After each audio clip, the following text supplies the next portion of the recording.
Our next reading is Financial Statement Analysis Technique. These are the learning outcome statements covered within this reading. Let us start one by one and briefly have a quick overview of all these. First, describe tools and techniques used in financial analysis, including their uses and limitations. First tool we have used previously is common size statements.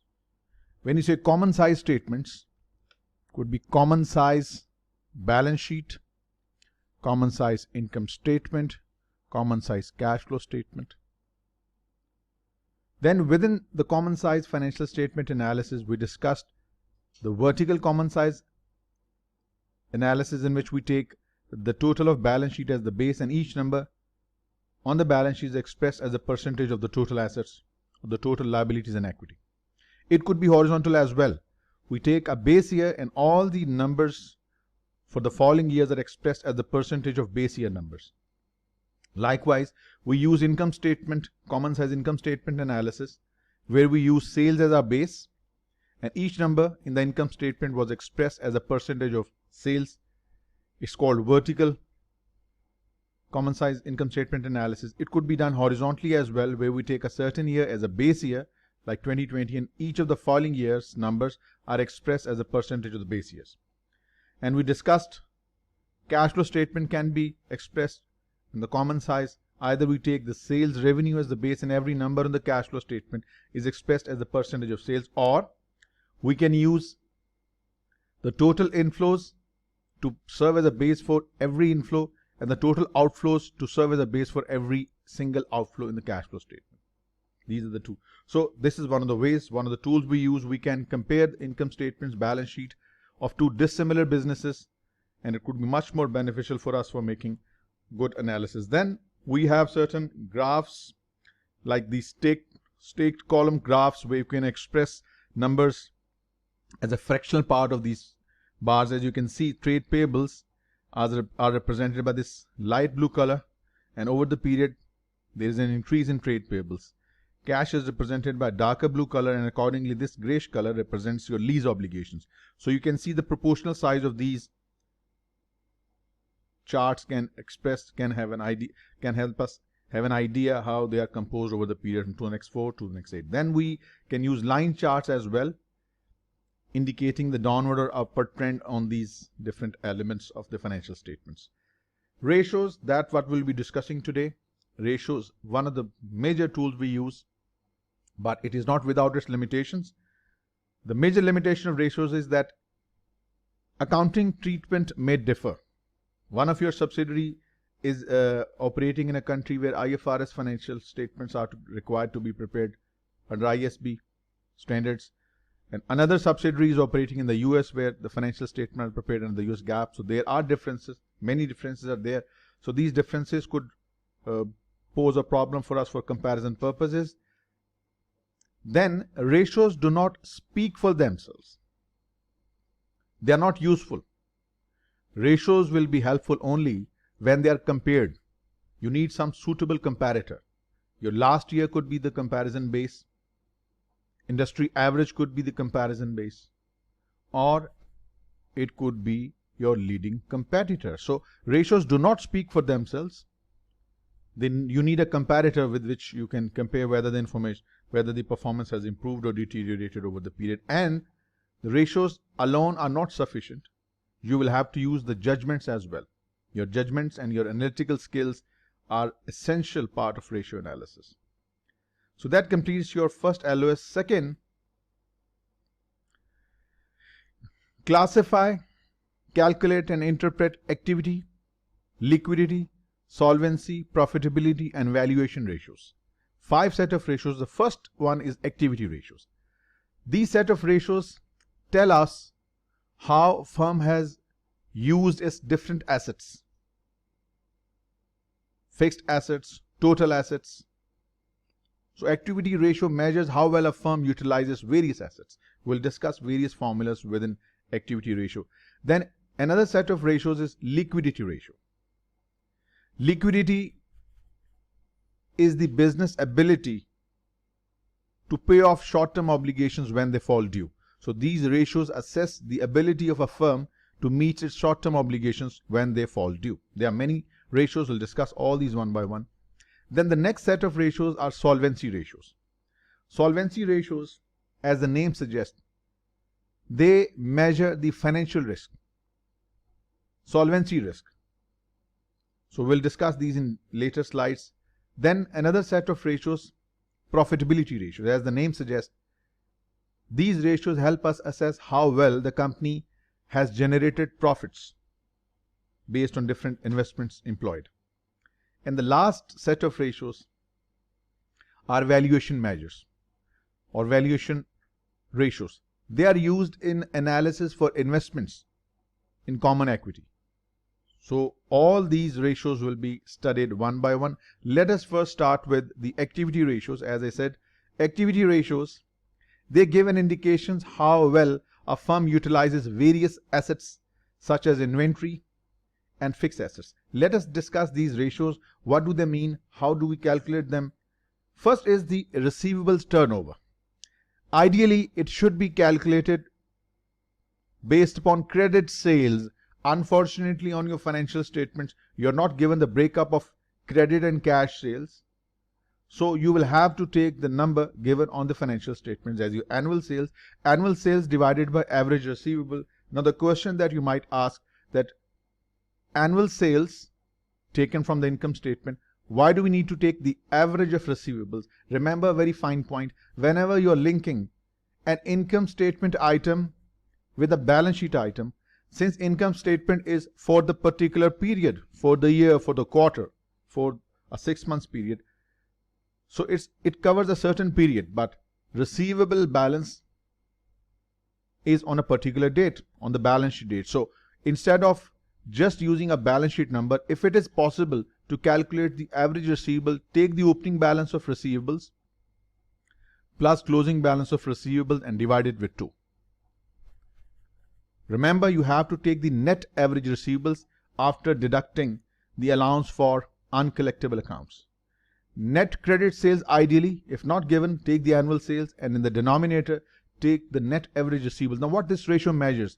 This ratio measures how many times do your customers pay you in 1 year. Let's say if my annual sale is $100,000 and my average receivable balance is $20,000, it means they pay me 5 times in 1 year. They pay me 5 times in 1 year. Sometimes this ratio looks little confusing. 5 times mean what? I would like to calculate in days. After how many days do my trade receivables or my average trade receivables pay me? For this, we have an alternative formula. We divide receivable turnover, 365 divided by receivable turnover, like just we calculated, it was 5. So it means if you calculate this will give you after how many days does your average receivable, average customer pay you. I would prefer this formula. This is a good one which you can use in multiple situations. Average collection period is equal to your average receivable. This is my favorite formula. I don't need to memorize these two. This single formula will be sufficient and I can calculate anything I want to. Average receivables upon your annual sales multiplied by 365. Sometimes you might be given 360 or 300, whatever is given in the question.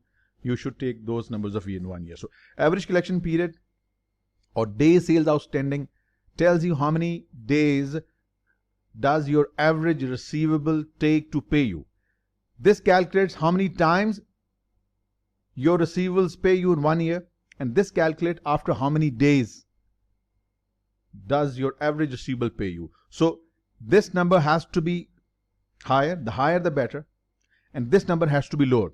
It means you have to get more frequent payments from your customers, or your customers should pay in less number of days.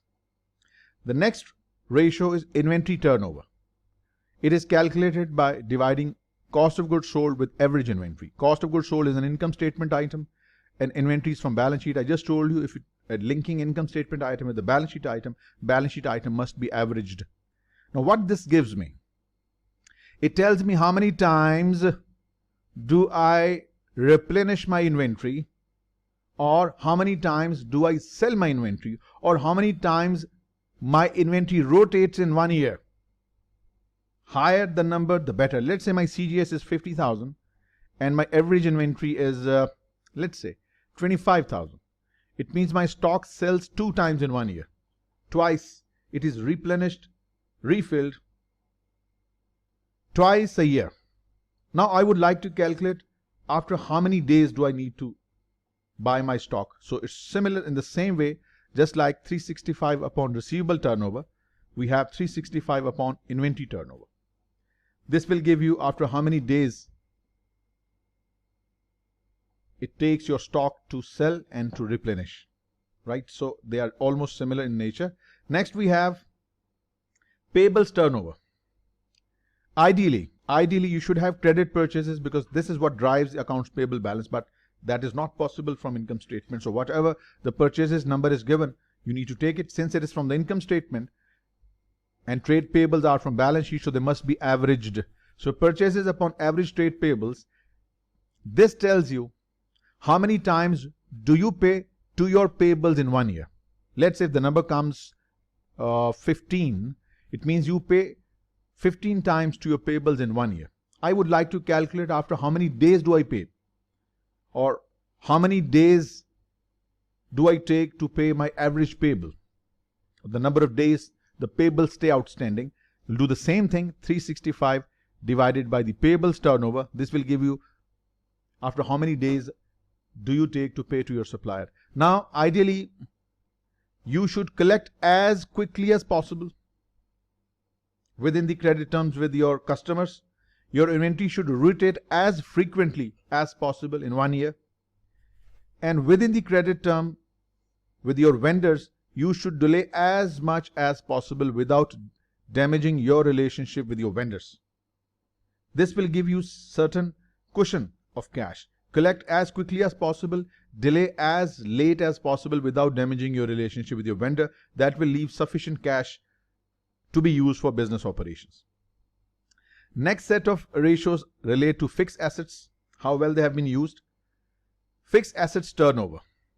It's revenue divided by average net fixed assets. As I said, revenues from income statement and fixed assets from the balance sheet, so they must be averaged. What this ratio tells me, let's say if my revenue is $500,000 for the period and my average fixed assets net, means after deducting for accumulated depreciation and any impairment losses, net fixed assets average balance, let's say for the sake of simplicity, 100,000. What this ratio tells me? It tells me that $1 of investment in fixed assets has generated sales of $5. Good or bad, I can't say unless I have some suitable comparator. $5 sale has been generated by investing $1 in fixed assets. Fine, ratio looks good, but we must also appreciate that there are certain assets available in the current assets category. They are also involved in generating revenue. We can't just ignore them. So in order to bring them in the loop, we take average total assets. So now let us consider our revenue for the period was $500,000 and our total assets, average total assets, including your inventories, your account receivables, marketable securities, all these current assets, the given result is 2.5, which means $1 investment in assets, fixed and current as well, generates sales of $2.5.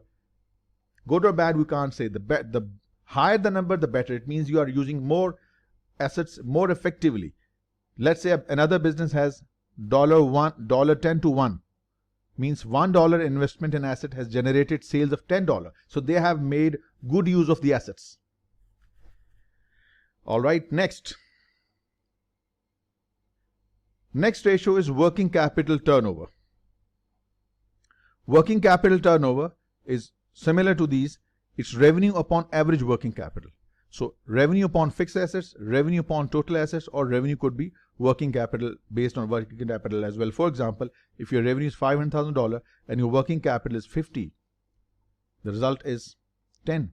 So it means for $1 investment in working capital, sale generated is $10. Good or bad, again, it's totally dependent upon the context, and you're talking about comparator, maybe your competitor, industry average, the last prior years could be the base to give a judgment. All right, moving on. Liquidity. This is the next set of ratios. Liquidity here refers to the ability to pay short-term obligations that when they fall due. The first ratio is current ratio, current assets upon current liabilities. It includes your account receivables net. It includes your inventories, raw material, work in progress, finished goods, includes your marketable securities, your prepayments, includes cash and bank as well. Divided with the current liabilities gives you current ratio. Let's say if it's 2:1, means for every $1 liability, I have $2 of current assets. Right now, this is quite a lenient measure of liquidity because there are certain assets that are not easily convertible to cash, like your account, like inventory. It takes time. You need to sell inventory first on credit, then you collect money from your receivables later. So if you remove inventory, which takes time in cash conversion, and if you remove prepayments, what you get is called the quick ratio. Quick ratio is basically current assets minus inventory and minus your prepayments gives you what you call the quick assets, cash, marketable securities and receivables. This is a more conservative measure of liquidity, quick ratio. We can make it even more conservative by eliminating receivables because sometimes our receivables might take time to pay us back. So we just take cash and marketable securities upon current liabilities. This is the most conservative ratio, 1.5 ratio 1. For every $1 liability we have to settle, for that we have $1.5 of cash and cash equivalents. There is one more ratio not given here but I would like to discuss called cash flow ratio. It is cash flow from operations divided by current liabilities. It's a more meaningful liquidity measure because these are all static numbers on the balance sheet date.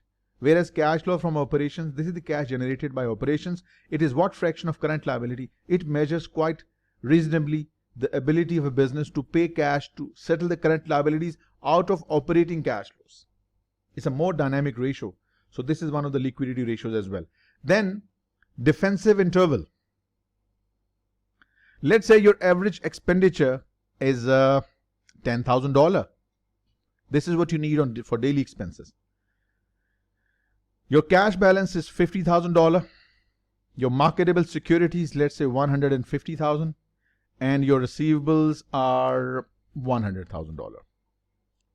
So if this is the total number, 50, 150, 200, $300,000 represents your current assets excluding stock, and your average daily expenditure is 10,000, which means you have 30 days worth of quick assets available. This is your daily expenditure and this is what is available in the quick assets to cover. So it means 30 days coverage is available. Next is cash conversion cycle. Cash conversion, before doing cash conversion cycle, let us first discuss the operating cycle. Operating cycle is the time taken when we acquire raw material, convert it into products, sell it to your customer and collect the money from your account receivable. The time taken from selling the goods to the customer, holding on to your stock for some time and getting the money back is called operating cycle. It is calculated by adding two things. Inventory turnover in days, remember it must be in days, not turnover ratio, that the number of times, and your account receivable turnover in days. Means for how long do you keep your inventory with you? How long does your average receivable take to pay you? Adding these two gives you the size of operating cycle. Now, what is cash cycle? If you deduct your account payable turnover days, it's the number of days that you take to pay to your accounts payable, it gives you cash conversion cycle. Sales day outstanding, that's your account receivable turnover days. Inventory days, from this if you deduct the number of days you take to pay your payables, it gives you the cash conversion cycle. The shorter, the better. Operating cycle, the shorter, the better. More quickly, when the cycle turns, you get cash. Next set of ratios are solvency ratios. As I said, solvency ratios give information on the firm's financial leverage and ability to meet its long-term obligations. These ratios measures financial risk. These ratios measure solvency, ability of the business to pay long-term obligation. Liquidity is the ability to pay the current obligations as they fall due, and solvencies for the long-term obligations. The first ratio is debt to equity. Total debt, including current liabilities and long-term liabilities, it is what fraction of stockholders' equity. Let's say if your total debt is $100,000 and equity is 50. What does it tell me? For every $1 invested by the stockholders, debt is $2, indicating a problem for the stockholders. For every $1 he has invested, the company has $2 of debt. There is a higher financial risk in this case. Next, debt to capital.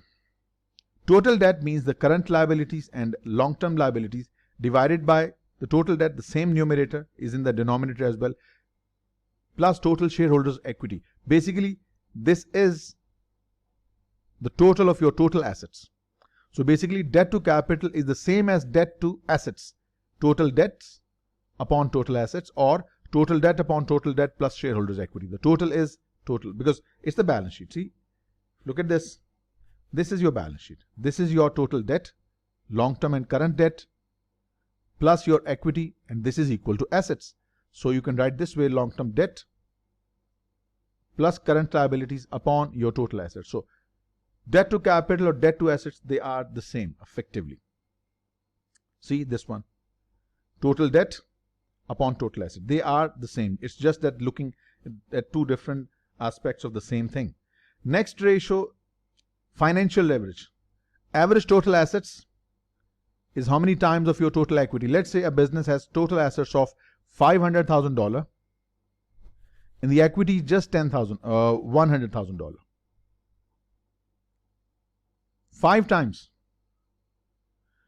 What does it mean? We know total assets can be split into, or can be written on the other side, assets is equal to capital plus liability. If the capital is $100,000, which is in the numerator as well, then out of this $500,000, $400,000 represents debt. Quite a significant part. If this number is higher, it means we have more debt than equity, because debt is a part of the other side of the equation. So if you have a higher numerator as denominator, indicating the business has a high financial leverage. Next, interest coverage. Earning before interest and tax can cover your interest how many times? Let's say your EBIT is $100,000 and interest is $10,000, which means you can pay your interest 10 times. Even you have to pay just once. You have to pay your interest once. It just measures the comfort level with which you can pay your interest. So the EBIT is sufficient enough to pay the interest 10 times, right? So it means less risk for the fund providers, those who have given you the loan or those who have bought bonds from the company. So next is the fixed charge coverage. We want to bring in the lease payments as well. So earning before interest and tax, add back lease payments, and in the denominator have interest and lease payments. So this will show you how much or how many times can you pay your interest payments and lease payments out of the available profit before the lease payments. Something similar, but they have incorporated lease payments in the numerator and the denominator as well. Next set of ratios are profitability ratios. As I said, profitability ratios measure the overall performance of the firm relative to revenues, assets, equity and capital. Profit is a percentage of revenue, percentage of assets, percentage of equity, percent of capital. So there are many ways to measure the profit. So basically, profitability ratio measure how well the management is doing in turning their efforts into generating profits based upon these denominators. First one you are quite familiar with: net profit margin, net profit upon sales. Gross profit margin, also called the trading profit, is gross profit upon sales or revenue. Pre-tax profit, operating profit. This is earning before tax, of course, after interest upon revenue. So these are different levels of profit. We discussed in our income statement that the profitability can be measured at different levels. So these are the net profit after interest and tax, operating profit, EBT, and the gross profit is the trading profit. These are the different performance measures. There is also a performance measure called EBITDA, that is earning before tax, depreciation and amortization. This was floated way back in early 90s when the dot-com bubbles were bursting. So in order to make such high-tech companies look somewhat acceptable for investors, they came up with this measure, EBITDA.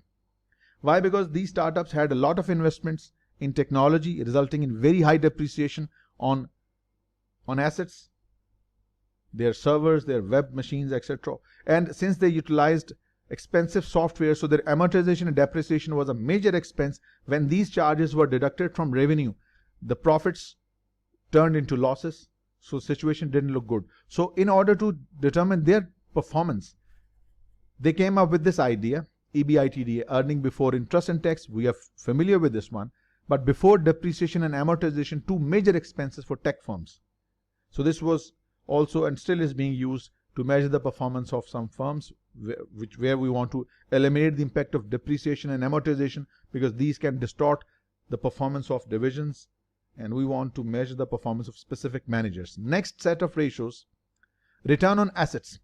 Net income is what percentage of the total assets? Similar, net income from income statement and your total assets from the balance sheet, they must be average. So net income is what percentage of total assets, how well assets have been utilized in generating net income.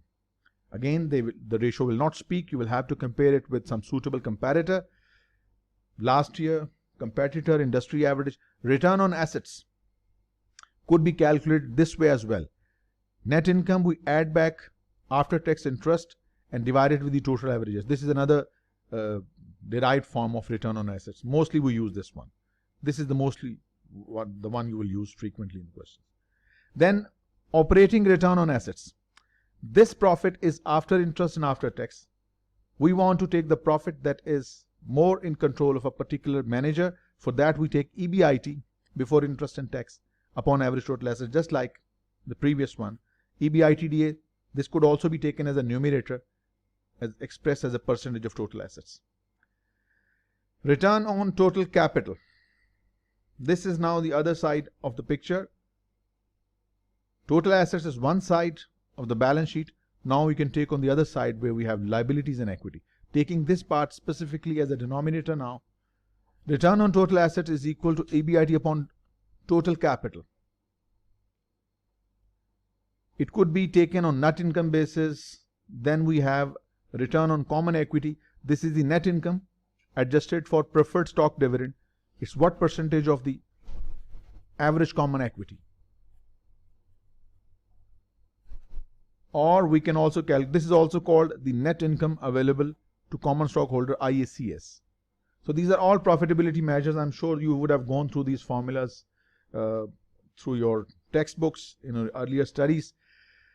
Now the next, so we've just gone through these formulas. You need to memorize these formulas because memorization will help you solve many questions involving use of formula. Next LOS is describe relationship among ratios and evaluate a company using ratio analysis. Ratios are linked. Now look at this current ratio over the period, which is calculated current assets upon current liabilities. It has increased over the period from 1.2 to 1.5 to 2. So it means over the period your current assets have proportionally increased more than current liabilities. At the same time, your quick ratio has fallen. What does it mean? Quick ratio and current ratio, their difference is caused by inventory and prepayments.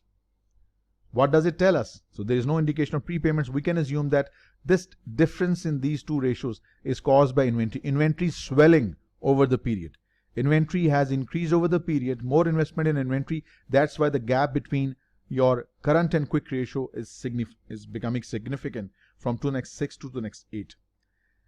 Days of inventory. How many days do you hold your inventory? Look at this now. This is the reason why it's so. First it was 30 days, now 50, and in the current year to next 8, your inventory is held for 60 days. This is the reason why your current ratio is getting bigger. And lastly, day sales outstanding. In 2:6, your average receivable paid within 40 days.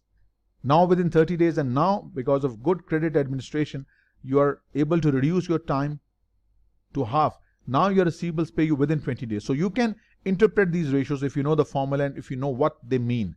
This was required in this LOS. Next, demonstrate the application of DuPont analysis of return on equity and calculate and interpret effects of changes in its components. DuPont model basically was originated in a company with the same name. It's a French company as far as I remember. It's a chemical manufacturer. So that's where they came up with the idea that instead of just simply calculating return on equity, we can split the return on equity in its components. So it's an approach that can be used to analyze the return on equity, because we know return on equity is simply net income upon average equity. What if we decompose net income and average equity, and then we see what are the different elements from the financial statement that affect return on equity? So let us take first the basic one. Return on equity is net income upon average equity. Let us break this down into two parts. Now look at this. This revenue and revenue cancelled out in the numerator denominator. The net impact is the same. Net income upon average equity. The same formula which you have here. It's just that we have multiplied the numerator and the denominator with revenue. Numerator and denominator. This gives us another dimension. Net income upon revenue. This is your net profit margin. See? And revenue upon average equity is called equity turnover.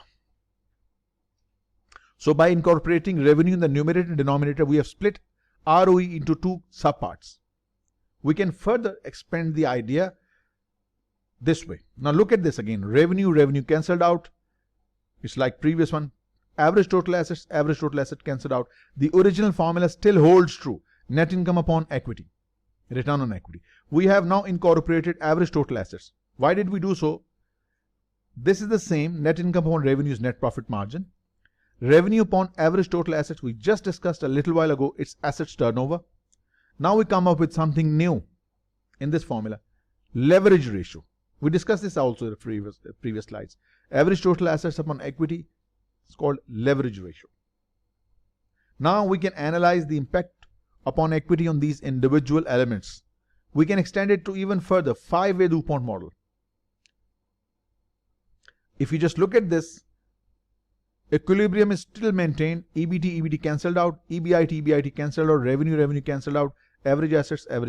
Still we have the net income and average equity as your denominator. That is your return on equity.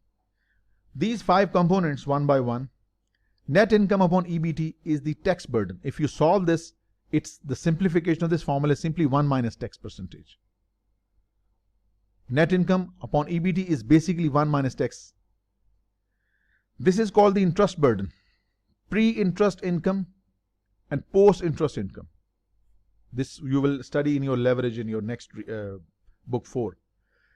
Then EBIT upon revenue. This is the same. This is EBIT margin. Just like your net profit expressed as a sale. This is EBIT expressed as sale. EBIT margin. Revenue upon average assets discussed as an assets turnover, and assets upon average equity is the same from the previous slide. Average assets upon average equity is financial leverage. So now you can see this is the full extended version of return on equity. Even their simplification gives you net income upon equity, but now we can see its impact. I've shared with you the video. It contains lots of questions of DuPont model, maybe 15 to 20 questions related to DuPont model, involving these five extended five-way model as well. So you will know how each impacts the overall ROE, and it will get you much finer detail about this DuPont model. So this is how we can see the impact of individual components of ROE. How does it change? If the denominator increases, it will reduce. As the increase in denominator will reduce the ratio, ROE will fall. If any of the numerator increases, it will increase ROE. So you can see by in plugging in the numbers if you are given, and then you can make sense out of it. Now next set of ratios are valuation ratios. These ratios are used in comparing the relative valuation of companies. It's used primarily for equity analysis and for credit analysis. Equity analysis means analyzing stock, which one to invest in, which one to divest from. These are the ratios we will be using later in our studies. Price earning ratios, price earning multiples, EPS, dips, already discussed. Market price and cash flow ratios, market price over sales per share, market price per share over book value per share. These are all ratios that we use in analyzing stocks.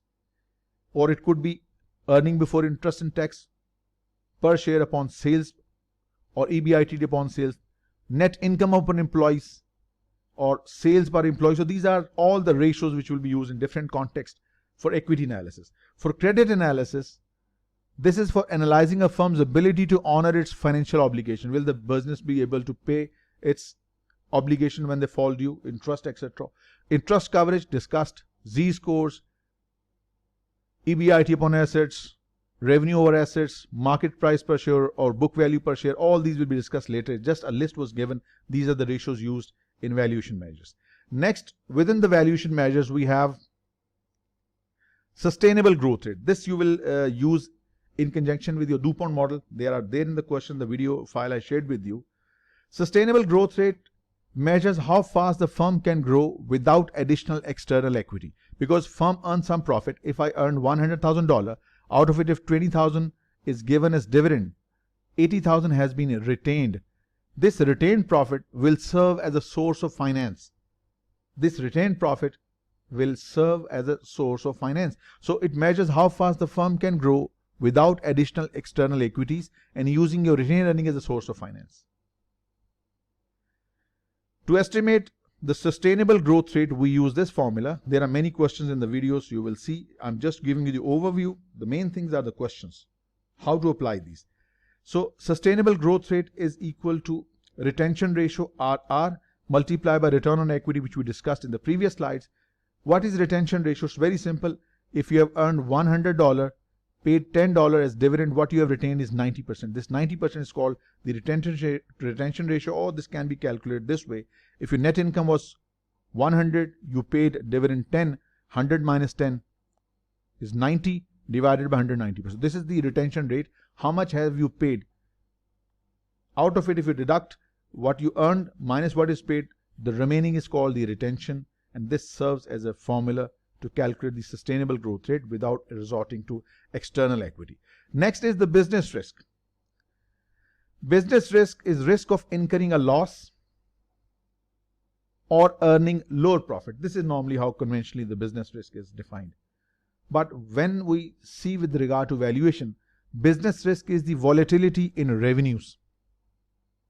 Volatility is considered as risk in financial management. Volatility is risk. Standard deviation is a measure of risk. And what standard deviation measures? It measures volatility, dispersion. So, business risk is volatility in your earnings, volatility in your net incomes, and this is how we can calculate volatility in your sales, volatility in your income, in your operating income. Coefficient of variation, I'm sure you remember from statistics. So coefficient of variation of sales, it's standard deviation of sales, volatility in sales divided by average sales.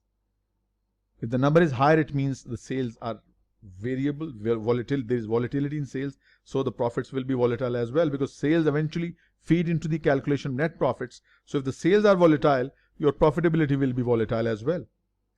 Volatility in net income, that is standard deviation of net income upon average net income, will measure how volatile your net income is as well as for operating. So these are the three measures we use to calculate the volatility in these three measures, which eventually measure your business risk.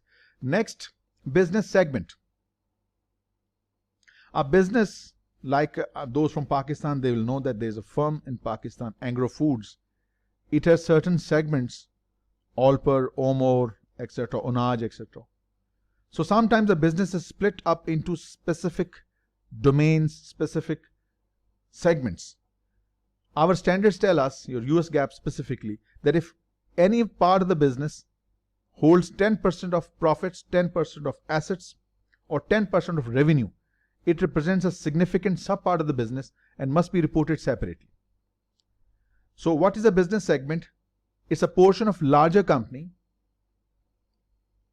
that accounts for more than 10% of revenues, assets, or profits. So IFRS GAAP require you to report such segments separately. Why? Because they are distinguishable segment of the larger organization, having its unique risk and return. More or less self-contained. It has its own stream of revenues. It has its own distinguishable expenses. So they account for 10% of your revenue or assets or profit. So they must be reported separately for analytical purpose. Because in balance sheet or income statement, what you see is a totaling or netting off of different, like a business may have 20 divisions, But when you see the balance sheet or income statement, you get aggregate sales, aggregate cost of sales, and aggregate profit. What if certain segments are significant and they need to be analyzed separately? So we need to break them up. We need to show a breakdown of these segments so as we can analyze performance well. So we will use our ratio analysis on these separate segments.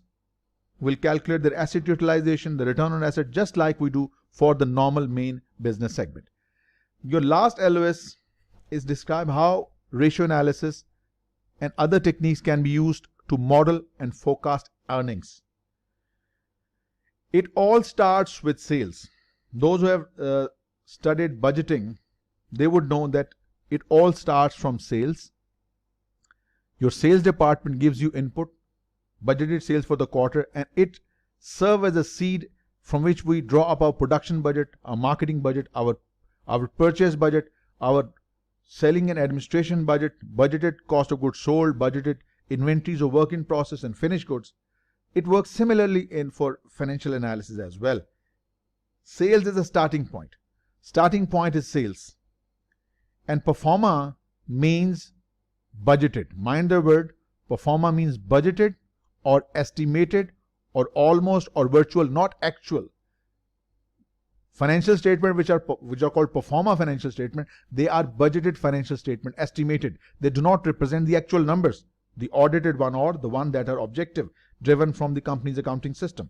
So pro forma financial statements are estimated or budgeted financial statement based upon certain assumption, based upon ratios, taking sales as our base and expressing each number as a percentage of sales. We can convert those into dollar amounts and we can draw up financial statements. And these financial statements then will help us assess the company's profitability, solvency, liquidity in the future, taking sales as a base. We will take last year, let's say we have 2019 and 2018's data. We can calculate the percentages, convert them in the common size. We can expect a certain sales growth over the period, and these percentages then can be converted into actual dollar-based income statement, budgeted one for 2021 or 2022. Keeping certain assumptions, because whenever you prepare budgets and forecasts, there are certain assumptions that we expect the sales to grow by 10%, CGS will expect you to grow by 5% of the last period. So we can come up with the dollar-based financial statements and see how things move in the future. Projections. How do we do it? There are three methods. One is sensitivity analysis, simply put as what if. What if selling price is reduced by 10%? How would it affect my income statement and the balance sheet items? What if the cost of production, direct material, direct labor, goes up by 5%? How would it affect my cost of production, manufacturing cost, eventually my GP and net profit margins? So sensitivity analysis, it's a what if analysis. It's based upon certain assumption. What if certain element is changed to this extent? What will happen? How the numbers will change? Remember, pro forma financial statements are prepared on Excel sheets. If the basic underlying assumptions are changed, entire set of financial statement is revised. That's why it's called pro forma estimated. Any underlying assumption, if it's changed, it will revise all the estimated numbers shown in your cash flow statement, income statement, as well as balance sheet. Next is scenario analysis. It takes a wider look. It's based upon different scenarios. Scenario 1, scenario 2, scenario 3, and taking all these variables within these scenarios and then constructing the a set of financial statement under these different conditions.